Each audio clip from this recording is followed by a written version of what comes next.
റാഫിദ് ഇപ്പോൾ നമ്മുടെ ഒപ്പമുണ്ട്. Rafid, good morning. എങ്ങനെയുണ്ട് ആരോഗ്യനില? കുഴപ്പമില്ല. കുറച്ച് ഫീവർ, ഹെൽത്ത് ഇഷ്യൂസ് ഉണ്ടായിരുന്നു ഓൾറെഡി ഉംറ കഴിഞ്ഞ് വരുമ്പോൾ. റഫീദ്, ഉമ്മയും റാഫിദും കൂടി ഉംറയ്ക്ക് പോയി തിരിച്ചു വരുന്നു, എയർപോർട്ടിൽ എത്തുന്നു. എയർപോർട്ടിലെത്തി 27 മിനിറ്റ് കൊണ്ട് ടോൾ ഗേറ്റ് കടക്കുന്നു അല്ലേ? അതെ, ലെസ് ദാൻ 30 മിനിറ്റ്സ്. അതെ.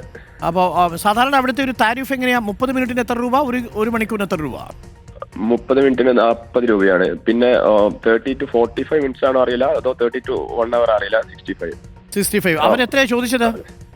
65 ആണ് അവർ ചോദിച്ചത്. അവര് റെസിപ്റ്റോട് കൂടിയാണോ ചോദിച്ചത്, റെസിപ്റ്റ് ഇല്ലാതെയാണോ ചോദിച്ചത്? റെസിപ്റ്റ് അല്ല, കാഷിന് റെസിപ്റ്റ് ഉണ്ടാവാറില്ല. അവർ ടൈമിങ്ങിന്റെ ഒരു ടോക്കൺ മാത്രമേ തരാറുള്ളൂ. ടൈമിന്റെ ടോക്കൺ തന്നു. അപ്പൊ അതിൽ 27 മിനിറ്റ് ആണെന്ന് രേഖപ്പെടുത്തിയിട്ടുണ്ടല്ലേ? ഇല്ല, അവര് എൻട്രി ടൈമിൽ ഒരു ടൈം ഉണ്ടാവും, എക്സിറ്റ് ടൈമിൽ ഒരു ടൈം ഉണ്ടാവും. അപ്പോൾ അത് വെച്ചിട്ട് അവര് കാൽക്കുലേറ്റ് ചെയ്തിട്ടാണ് അവര് പറയുന്നത്. അപ്പൊ 27 മിനിറ്റ് ആയിരുന്നോ കൃത്യം? അതെ, നമ്മള് അവരുടെ സൈഡില് ടൈമിംഗ്, അതെ നമ്മൾ സ്റ്റാർട്ടിംഗ് ടു എക്സിറ്റ് ടൈം നോക്കുമ്പോൾ 27 or 28 minute, less than 30 minutes ആയിരുന്നു. കറക്റ്റ് എനിക്ക് 27 ആണോ 28 ആണോ? അപ്പൊ ഇത് പറഞ്ഞപ്പോ അവരെന്താ എങ്ങനെയാ പ്രതികരിച്ചത്?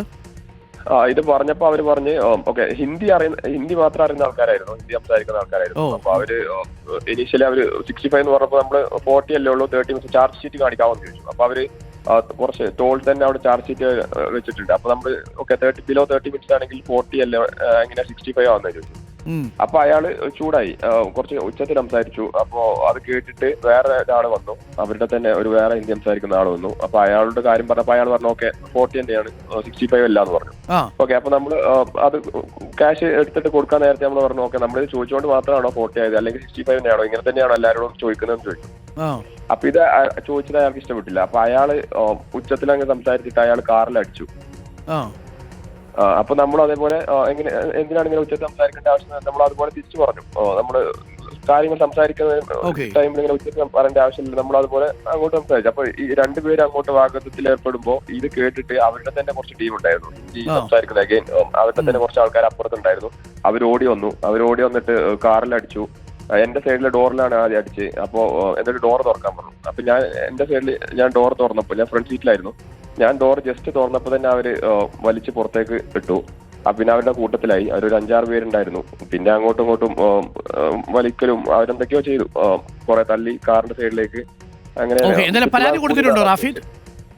അതെ, നമ്മളെ തൊട്ടപ്പുറത്ത് തന്നെ ഒരു പോലീസ് ഉണ്ടായിരുന്നു, അവരുടെ ചെക്ക് പോസ്റ്റിൽ. നമ്മൾ അവിടെ പോയിട്ട് പറഞ്ഞു. അപ്പൊ അവർ പറഞ്ഞു ഇതിന്റെ പ്രൊസീജിയർ എന്താ ചോദിക്കുകയാണെങ്കിൽ നമ്മൾ ആദ്യം ഹോസ്പിറ്റലിൽ പോകണം, ഹോസ്പിറ്റലിൽ നിന്ന് അവർക്ക് ഫോർവേഡ് ചെയ്ത് കിട്ടണം. നമ്മൾ ഡയറക്റ്റ്ലി അവിടുത്തെ ഒരു ഗവൺമെന്റ് ഹോസ്പിറ്റലിൽ കൊണ്ടുപോയി ഗവൺമെന്റ് ഹോസ്പിറ്റലിൽ പോയി, കുന്നുമലുള്ള. അപ്പൊ അവിടുന്ന് ഇനി ഫോർവേഡ് ചെയ്തിട്ട് വേണം ഇവര് വിളിക്കാൻ. അതെ, ഓക്കെ. എന്തായാലും പരാതി കൊടുക്കൂ, ഇവർ ചെയ്യുന്നത് ശരിയല്ലല്ലോ. നമ്മളൊരു കാര്യം ചോദിച്ചാൽ മറുപടി പറയുക എന്നുള്ളതാണ്. മാത്രമല്ല, ഗുണ്ടകളെ പോലെ ടോൾ ഗേറ്റിലുള്ളവരൊക്കെ പെരുമാറുന്നത് മോശമാണ്. പല ടോൾ ഗേറ്റിലും വളരെ മോശമാണ് കേട്ടോ അനുഭവം.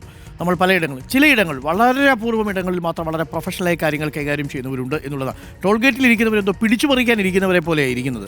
പ്രേക്ഷകർക്കും അങ്ങനെ തോന്നിയിട്ടില്ലേ പലപ്പോഴും? അല്ലേ, ഏതെങ്കിലും കാരണവശാൽ സാങ്കേതിക തകരാറുണ്ടെങ്കിൽ പോലും, അവരുടെ ഭാഗത്താണ് സാങ്കേതിക തകരാറുണ്ടെങ്കിൽ പോലും ഇതെന്ത് എന്ന രീതിയിലായിരിക്കും നിൽക്കുക. നമ്മുടെ മാനാഭിമാനത്തിന് ഇത്തിരി വിലയൊക്കെ ഉണ്ട്. ടോൾ ഗേറ്റിലുള്ളവർ സൂക്ഷിച്ചാൽ നല്ലത്. നാട്ടുകാരെ വെറുതെ ഇറങ്ങി ഓരോ കാര്യങ്ങളൊക്കെ ചെയ്തു തുടങ്ങും. ഒന്നും പാടില്ല എന്നുള്ളതാണ്.